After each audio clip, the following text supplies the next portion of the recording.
But then there's strongholds in your area that's so strong that you have to deal with that, whether you never experienced it or it was not part of your family line or family tree or generation, but you still have to deal with it because it's in your area. And if it's strong in your area, it will rub off and get into your family. Then there's a part where there's stuff that you've been dealing with that's been in your generation, and God sets you up to break it.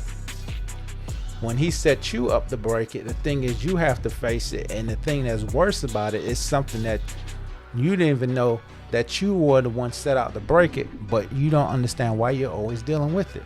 So now my mind is set that maybe what I'm going through and maybe what I'm dealing with has to do with something somebody else didn't conquer before I came up or before I came about. Maybe I'm dealing with some things that my father dealt with, my mother dealt with, my aunt, my uncle dealt with, my grandparents dealt with, that they never conquered. Maybe I'm dealing with an old enough demon that if I break it, everything going forward doesn't have to face it. Spiritual warfare. But if I'm constantly taking stuff at face value, hence the word face, and I'm constantly trying to fight it off physically, I'm still missing it. That the racism is a spirit. Because if it was ever an actual person per se, when you kill that person off, that spirit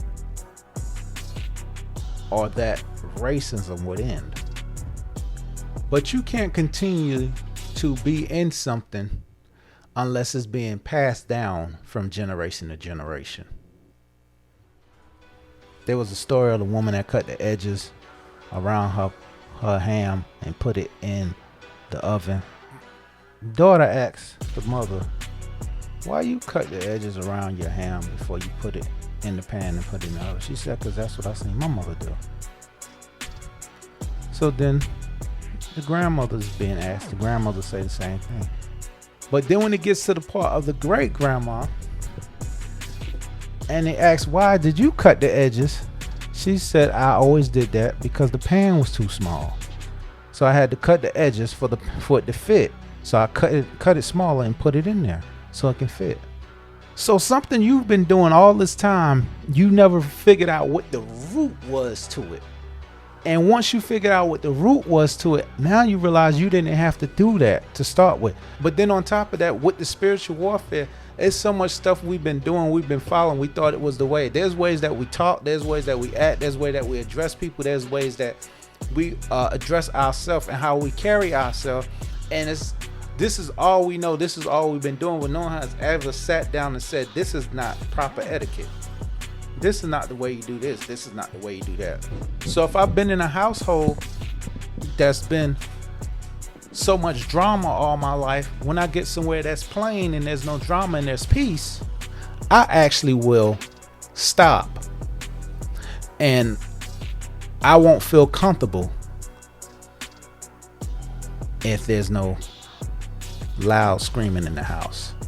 There's no one cussing and fussing. There's nobody fighting. There's no substance abuse. We all come to the table and sit for dinner and we eat and talk about our day. We break down different things that's happening. Person would get uncomfortable if they was in an environment like that because they wasn't raised in that. And what happens is all my life it's been this fight. And now when I get in a situation where there is no fight, I don't know how to react. So all this time, this spiritual warfare, all this craziness and drama that's been happening, now that I'm not in it no more, instead of me understanding this is my peace now, what I do is stir up drama so I can be comfortable.